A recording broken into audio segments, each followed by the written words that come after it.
Hello boys and girls, this is a quick tutorial about the Golang language. I'm gonna try and keep these lessons very small simply because I think you learn best by doing, but if I can spend maybe 20 seconds kinda introducing Golang, which doesn't do it justice really.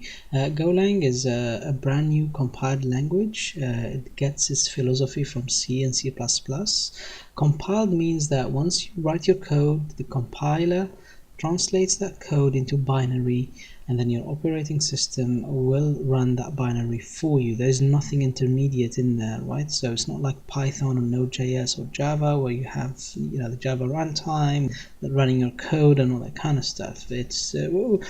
It means that you're really going down the native approach here.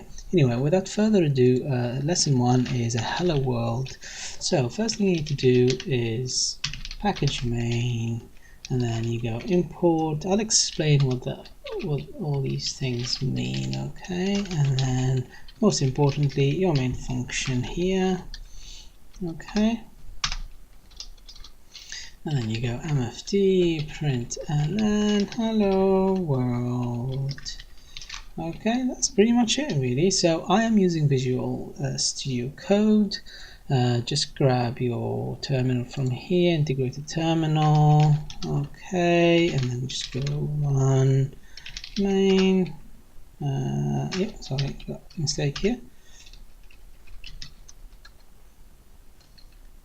That's it. Here we go. So you get hello world printed. Okay.